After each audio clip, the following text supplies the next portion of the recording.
Well, good morning. Today is an auspicious day for aviation safety.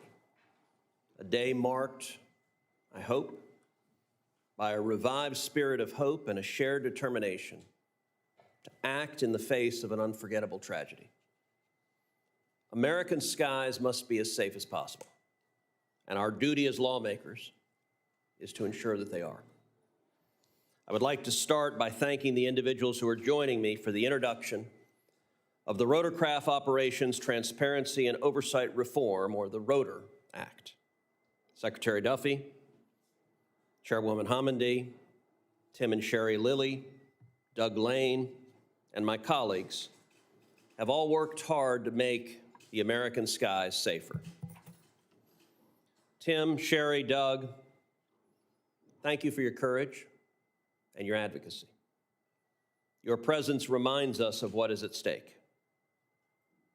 You've turned your grief into purpose. We are here today because of your efforts and the memory of Tim and Sherry, your son Doug, your wife and son, and all of the loved ones who were lost over the Potomac. The Rotor Act represents a common sense step forward in aviation safety reform. One of the most important parts of this bill is the requirement that all aircraft, military and civilian, use both ADS-B out and ADS-B in. ADS-B is critical for aviation safety. This technology allows aircraft to broadcast their positions and to receive positions of others in real time, faster than other technology in use today. It gives pilots and air traffic control a clear view of what is happening in the skies. The NTSB first recommended ADS-B in nearly 20 years ago. We are going to make that happen this year. Make no mistake, there cannot be a double standard in aviation safety. We should not tolerate special exceptions for military training flights operating in congested airspace. No matter the circumstances, any aircraft flying near commercial traffic must fully adhere to safety standards. Given the communications breakdown that led to the accident, it is also important to address helicopter routes in congested commercial airspace. We cannot have commercial airplanes and helicopters on a collision course ever again. This bill is based on two core principles: technological transparency and institutional responsibility. While American skies are among the safest globally, this safety is not always assured. I want to be clear. The Senate will lead this effort. We will not wait for another accident to happen before we act decisively to protect the American skies. We have made it abundantly clear that when American lives are at risk, excuses are not acceptable. However, this is about more than policy. It's about people. The families standing here, they didn't ask to be a part of this story. However, they stand with the courage to ensure that it has a better ending for others. This is the kind of legacy we should all aspire to build. Thank you, and I now recognize the Secretary of Transportation, Sean Duffy, to give his remarks. Mr. Secretary. Thank you, Senator, and first I want to thank you and your Senate colleagues for taking a bold step. There's a few tweaks we may want to make with you and give you some feedback and insight, but by and large, this is the right approach.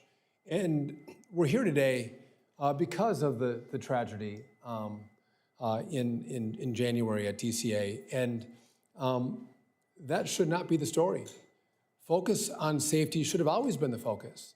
And I think in the past, people became complacent, leaders became complacent. And we had warnings of near misses in the DCA airspace, unacceptable. And so I think at this moment, by the way, because of the great partnership of the families, and I couldn't ask for better partners, constructive, insightful, helpful, paying this forward to make sure no other family goes through what they went through is just been a godsend to make our skies safer. And I thank you all for your effort. But this is the right step. This is the right approach. And by the way, Senator Cruz is a Republican. This is not partisan. Safety is not partisan. It is Democrats and Republicans, House, Senate, DOT, FAA, the President's administration, all of us want to make sure we're safe. And so, Senator, I commend you for this bold effort and rallying the forces in this body to make sure we lead and make sure our skies continue to be the safest in the world. And this is one giant leap that's going to help make that happen. And I look forward to working with you and your colleagues to advance this cause. So thank you for driving. Again, 22 years ago, the NTSB recommended this. By the way, sometimes people get concerned about cost. And I don't think we should be concerned about cost when it comes to safety. But I was talking to the administrator of the FAA. The cost to deploy this technology is not that great for commercial aircraft or for the military. We can drive safety way higher and also at a very affordable cost. That's the benefit of the advancement of technology over the course of the last 22 years. And so this is doable.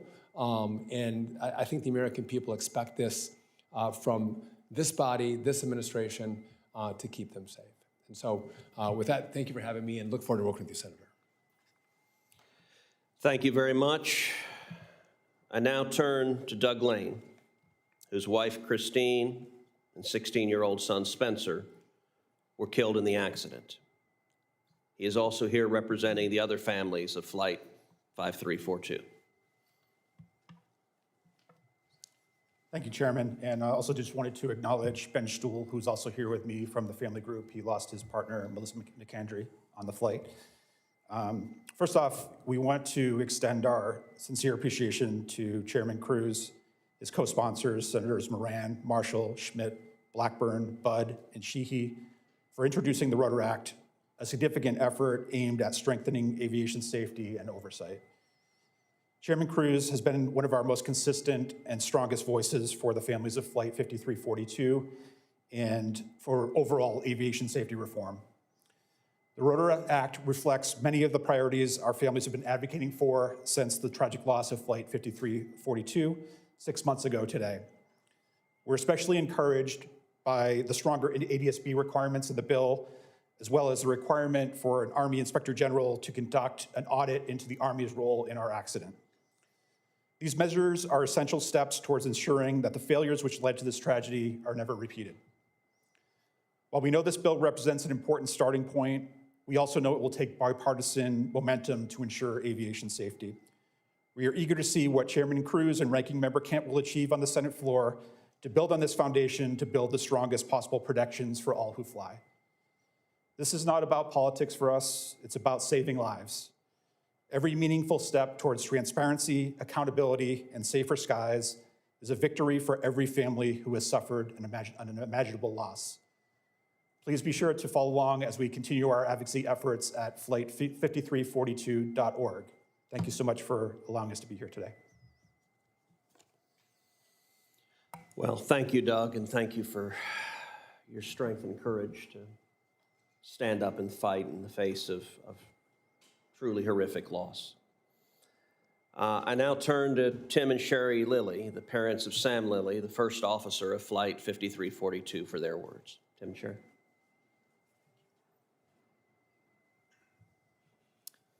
Today marks 6 months from the most tragic event in our family's history. What we're doing here today is we're going to try to make sure that no other families have this tragic event happen. I want to especially thank Secretary Duffy, because when we met with him, he took our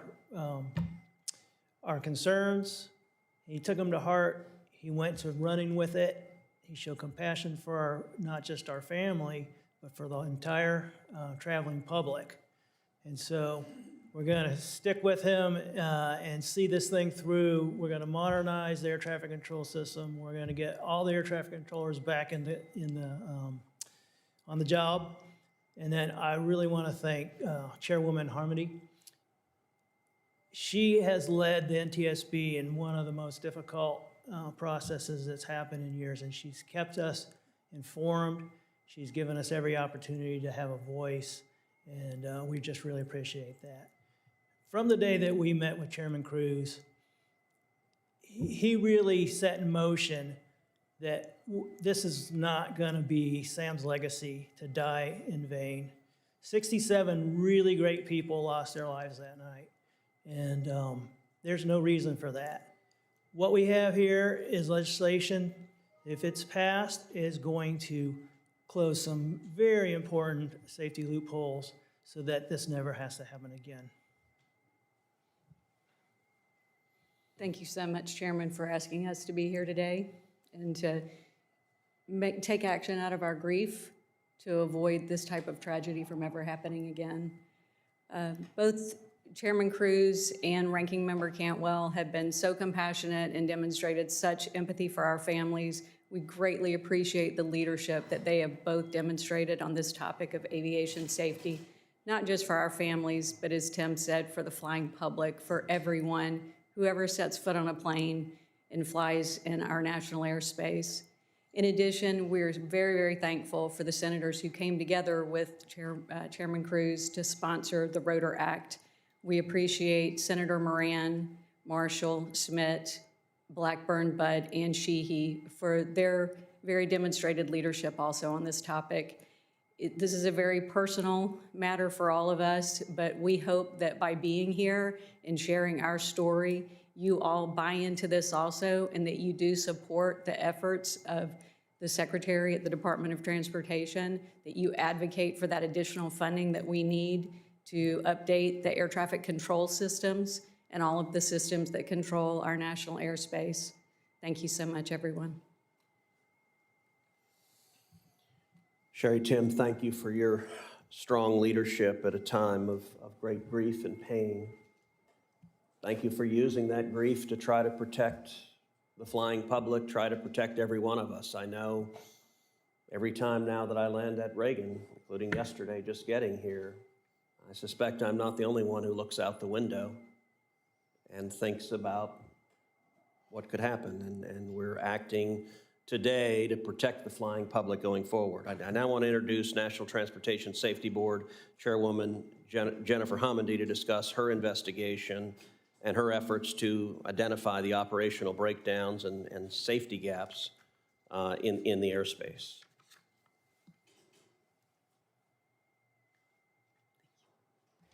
Well, as you heard, today marks 6 months to the day since 67 people died in a mid-air collision over the Potomac River near Ronald Reagan National Airport. That's 67 mothers, fathers, sisters, brothers, children, friends, as well as 3 highly respected soldiers who dedicated their lives to defending our nation.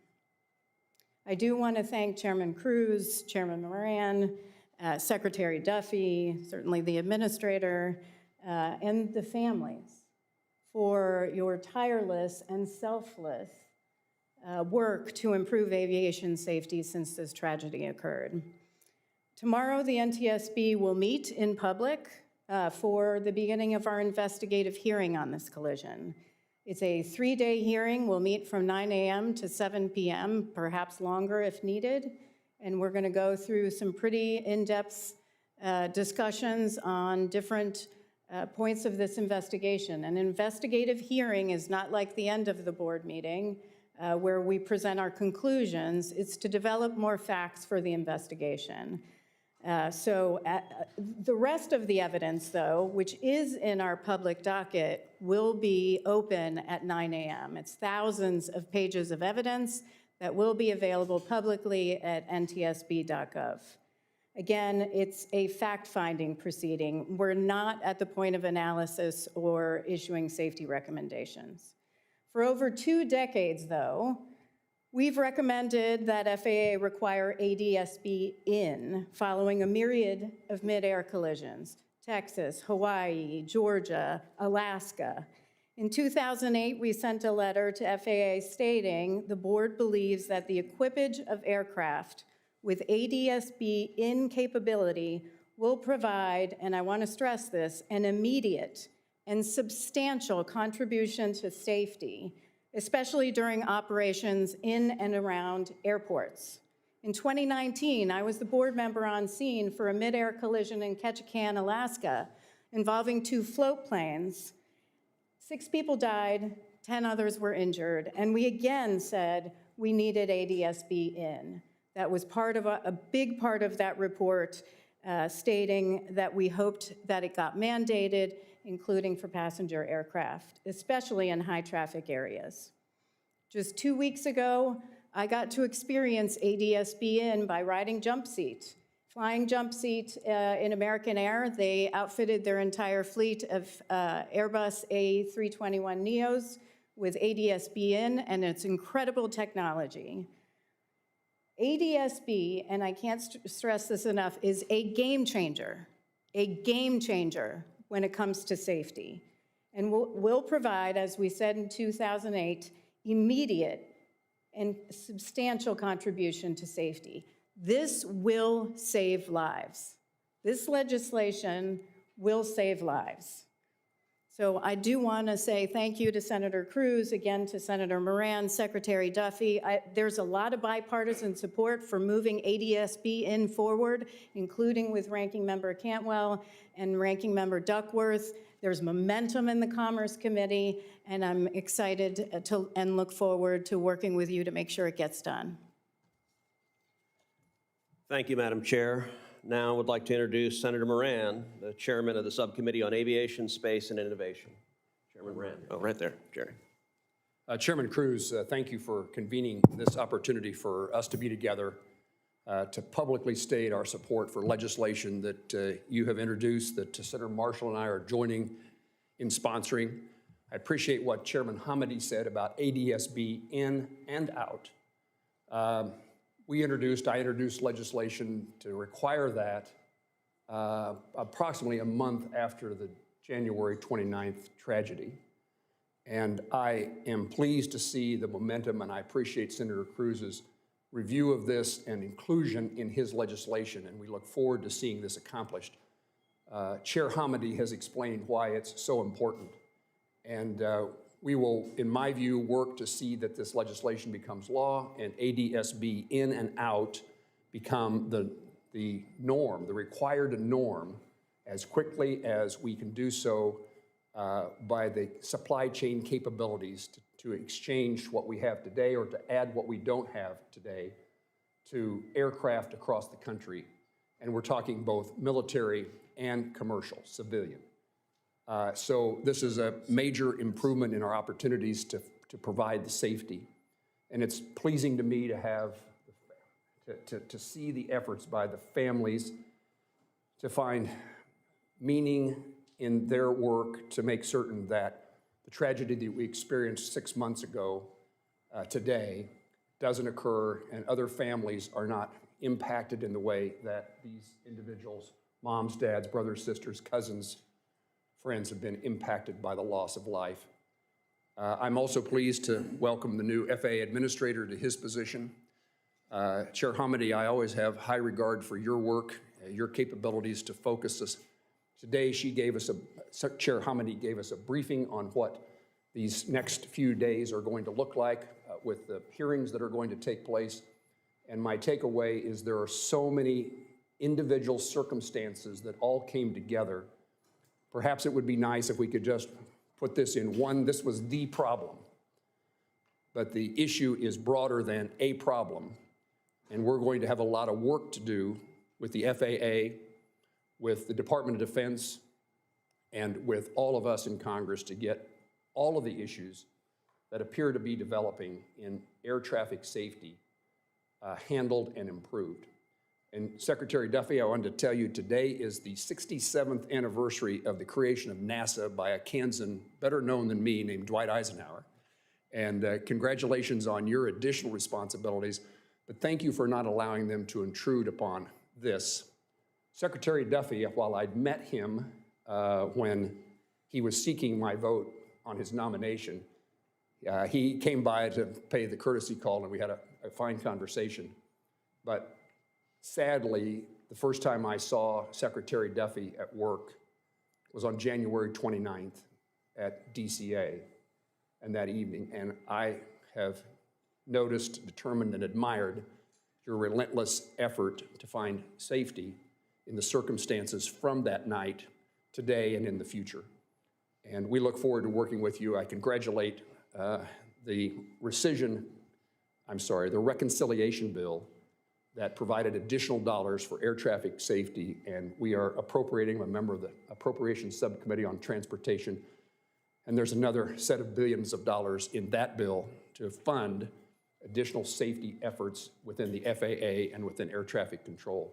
So there was, again, I don't know how to say this very well, but from the circumstances that occurred 6 months ago today, I've seen Congress work together. I've seen the administration and the legislative branch come together and the executive branch to make certain that we find the right answers to prevent tragedies from occurring as they did just such a short time ago. And on behalf of all other Kansans, Senator Marshall and I express our condolences once again for the circumstances that originated in our home state. Thank you.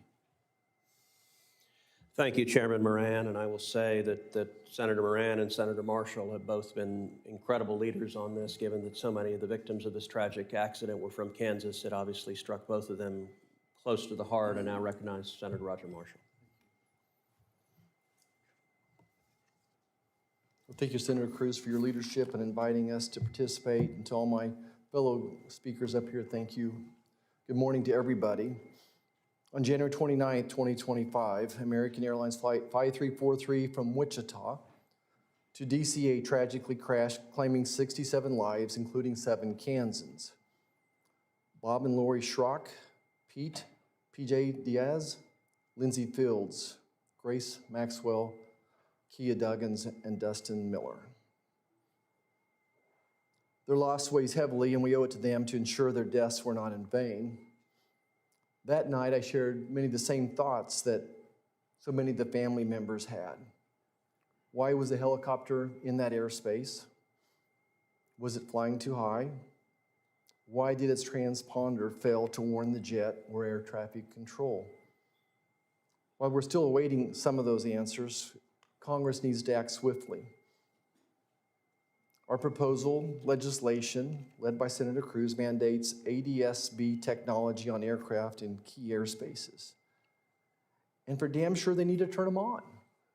They need to turn them on when they're in those airspaces. The military, if they're going to be in the airspace, they need to turn on their transponders.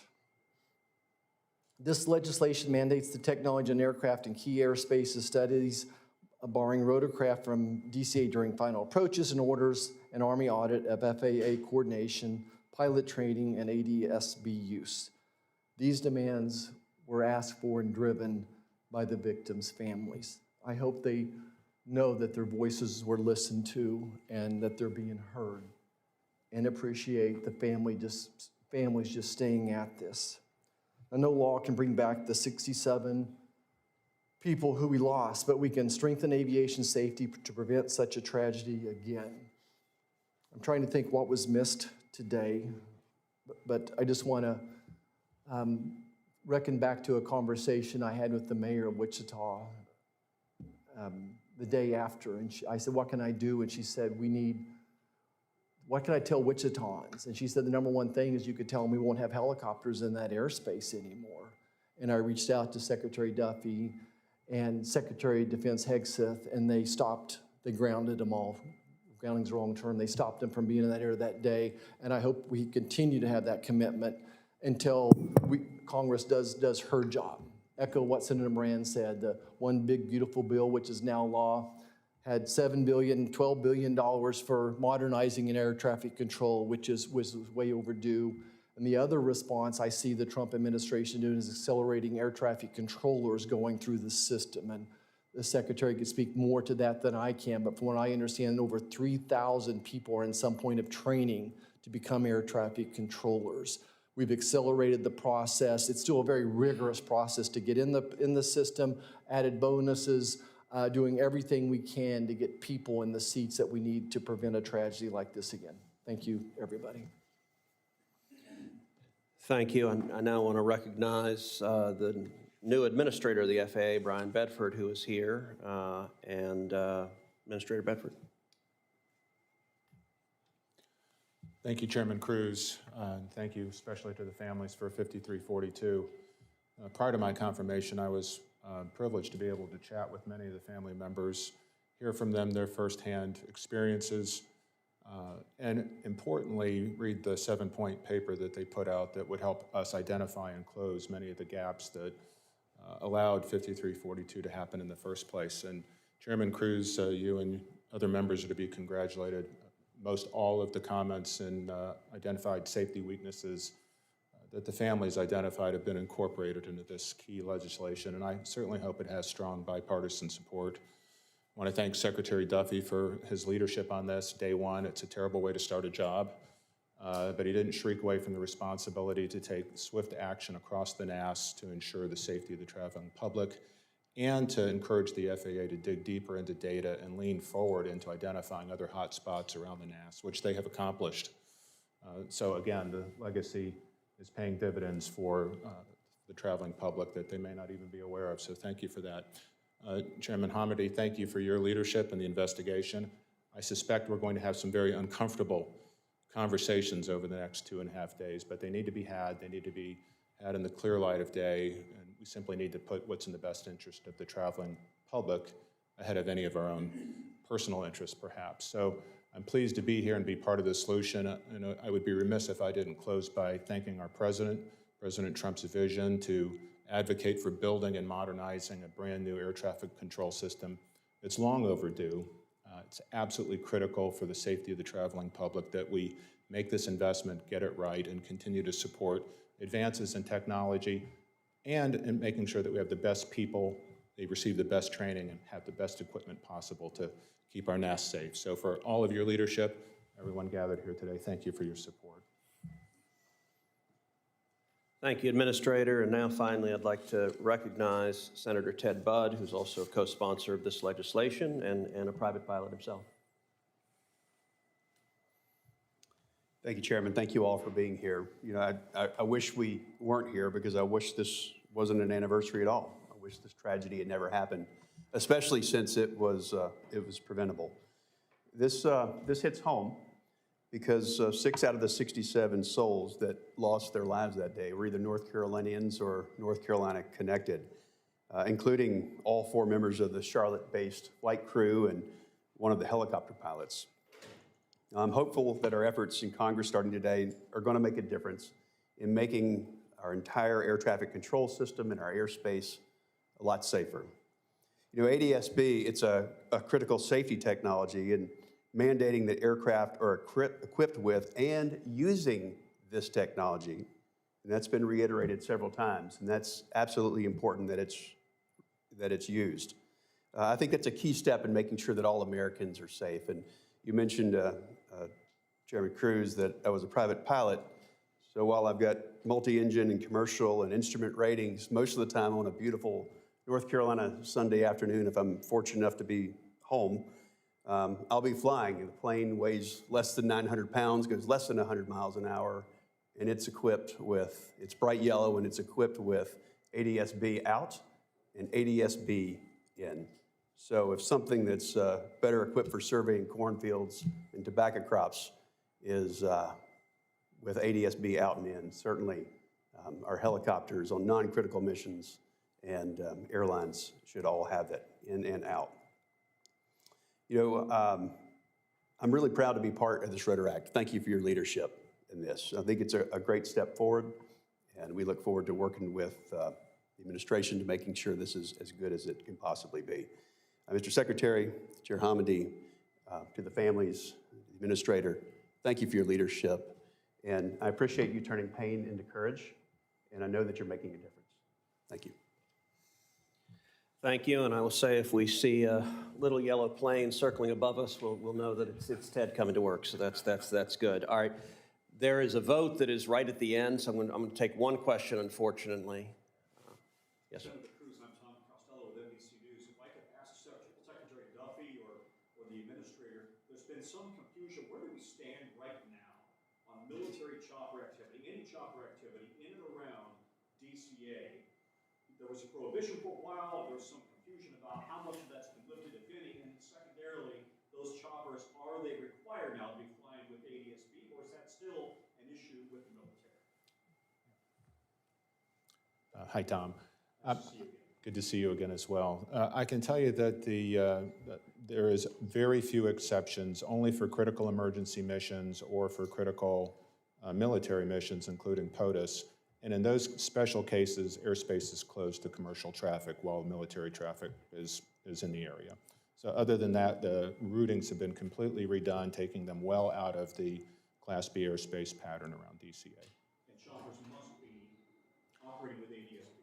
That's correct, unless they're on an exempted mission, in which case the skies are clear to commercial traffic. But this chopper was on a training mission, which was viewed at the time as an exempted mission. Is that today still? That is no longer allowable.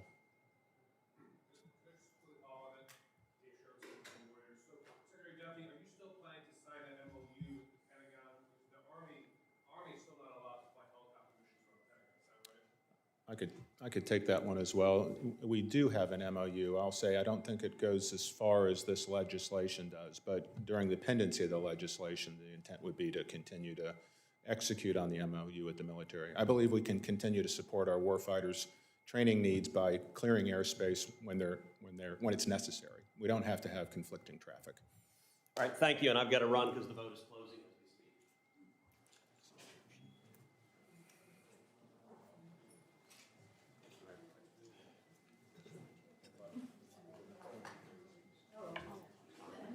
Thanks, Ted. Well done.